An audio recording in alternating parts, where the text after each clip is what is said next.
Okay, welcome to the session on floating solar and agrivoltaics. These are two deployment topics, but two topics which are quite different from each other. So we will have two presentations. I will start with floating solar, also giving a bit of introduction about why we are talking new deployment options in the first place. And then Alessandra will take over and talk about agrivoltaics. For the floating solar session, we will have a bit of an introduction, then talking about the technology, but then also talking about the market, the economics. Money reigns this world, so we have to really understand what is the benefits, why do we talk about floating solar in the first place. Then a few experiences about existing systems, operation, maintenance. A very special focus is a very intriguing topic, which is the combination of hydropower stations with floating solar. So we will look a little bit into that. And then go a bit into what is the next big thing. And nearshore and offshore floating solar systems are on the horizon. First testbeds have been installed. And then before we conclude, we also need to look into technical standards and what is what are best practices today. So I will do the floating solar part. My name is Thomas Reindl. I'm the Deputy CEO of the Solar Energy Research Institute of Singapore, which is part of the National University of Singapore. And I'm one of the old-timers in PV, so to speak. So I started in 1992 doing my PhD in the Siemens corporate R&D labs. And then always had a good mix of industry as well as academia. Currently at Ceres, I'm the Deputy CEO and also overlooking the Solar Energy Systems cluster. And we have been in floating solar for quite a while. We started in 2015, built then the world's largest testbed for floating solar in Singapore, megawatt scale already in 2016, when most people even didn't think about throwing solar panels on water.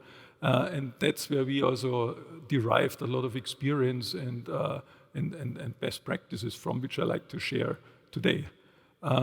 So that would be the first part of the session on floating solar, and then the second part will be done by Alessandra, who introduces her topic and herself a bit as well.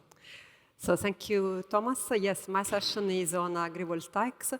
Actually, Thomas and I share a same situation in the country where we come from, that is a scarcity of land. So we'll take some advantage from the introduction given by Thomas. And then I will go to agrivoltaics, which is not a new topic, but in the implementation, yes, it is. Let's say the family of the topic is integrated photovoltaics, which is quite a complex topic because it means that we need to integrate technology in our life, and it's not only about technology, it's also a lot about what people perceive about that, what are the benefits for people and so on. So in my presentation, I will present some really basic seeds on agrivoltaics with focus on something that is very important, that is the definition of agrivoltaics and the normative framework, which is allowing or not allowing to implement it. And I will take advantage from my country perspective, Italy. Also, we'll touch different technologies and typologies for agrivoltaics using some international examples. I will be showing some research that we are doing at Enea, which is my organization. We are focusing a lot on landscape and social acceptance issues, because this is something that is crucial not only in Italy, but in general in Europe, I would say, which is a country where the cultural landscape is very important. And so the energy transition should be happening also together with a sustainable landscape transformation. I will go into the topic of the potential for agrivoltaics, again with a focus on Italy, because we have specific research in Italy. And then I will be presenting some new developments at the International Energy Agency Photovoltaic Power System, where I'm leading together with Jordan Mechanic from NRL, a new action group on agrivoltaics. As a background, I'm an architect. but I've been working since 2000 at Enea, which is the Italian National Agency for New Technologies, Energy and Sustainable Economic Development. Means that we are an agency, and also we have lots of research centers in Italy to support our government in the implementation of different technologies.